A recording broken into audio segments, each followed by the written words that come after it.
Video देखिए। मैं इना साहिल दनेशरा की मदर, सिंगल पेरेंट। मैंने अपने बच्चे को 23 साल से एज ए सिंगल मदर पाला है और एक रईसजादे की स्कॉर्पियो जो कि स्पीड की रील और स्टंट मारने के लिए अपने घर से गाड़ी लेके निकले थे अनलाइसेंस्ड। उस लड़के को गाड़ी चलानी भी नहीं आती। उसे 3 फरवरी को मेरे मासूम बच्चे को अपनी गाड़ी से ऑन द स्पॉट उड़ा दिया। Children help me also. ये है दिल्ली की इना माकन, जिसने अपने इकलौते बेटे को 23 साल तक ये सोच करके पाल पोस के बड़ा किया कि बुढ़ापे में उसका सहारा बनेगा। 23 साल तक एक अकेली औरत ने अपने बच्चे को पढ़ाया लिखाया, उसका लालन पालन किया।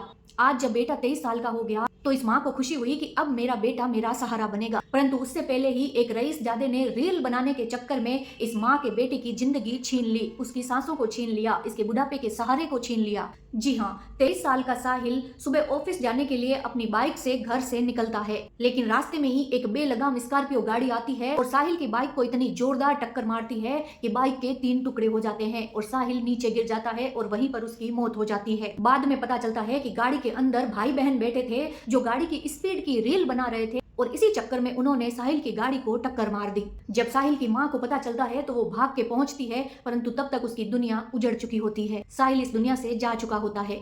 पुलिस उस आरोपी लड़के को पकड़ती है जो गाड़ी चला रहा था, परंतु 10 दिन बाद ही उसको जमानत मिल जाती है। जमानत उसको इस बात पर मिल जाती है कि उसको 10वीं क्लास की परीक्षा देनी है। मतलब उस लड़के के भविष्य की इतनी चिंता की जा रही है कि अगर वो 10वीं की परीक्षा नहीं देगा तो उसका फ्यूचर बिगड़ जाएगा और इसलिए उसको जमानत मिल जाती है। तो उस माँ के भविष्य का क्या होगा जिसका इकलौता सहारा इस दुनिया से चला गया।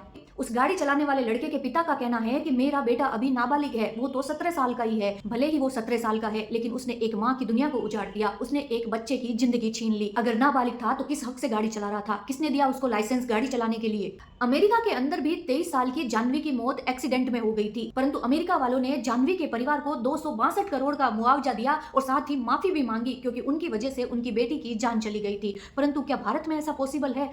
2 मौतें हुई, एक अमेरिका में एक भारत में। दोनों बच्चों की उम्र 23-23 साल की थी, लेकिन अमेरिका की सरकार ने 262 करोड़ का मुआवजा दिलवाया मां को। लेकिन भारत में क्या हुआ? भारत में कुछ नहीं हुआ। 10 दिन बाद आरोपी को जमानत मिल गई, क्योंकि भारत वाले किसी इंसान की जान की कीमत को समझते ही नहीं है। तभी तो आए दिन कोई भी रील बनाने के चक्कर में किसी को भी टक्कर मार देता है, उसकी जान ले लेता है। जिस माँ का बेटा चला गया वो रो रो के इंसाफ की भीख मांग रही है और आरोपी आजाद घूम रहे हैं। यही है इंडिया का कानून। इसी वजह से तो किसी को डर ही नहीं लगता है आजकल। कोई भी किसी की भी जान ले लेता है क्योंकि उनको पता है कि जमानत मिल जाएगी, हम बाहर आ जाएंगे। क्या ही कर लेगा यहाँ का कानून। हम तो यही चाहेंगे कि चाहे आरोपी नाबालिग हो चाहे ना हो, उसको कड़ी से कड़ी सजा मिलनी चाहिए और साहिल की माँ को इंसाफ मिलना चाहिए और साहिल की आत्मा को शांति।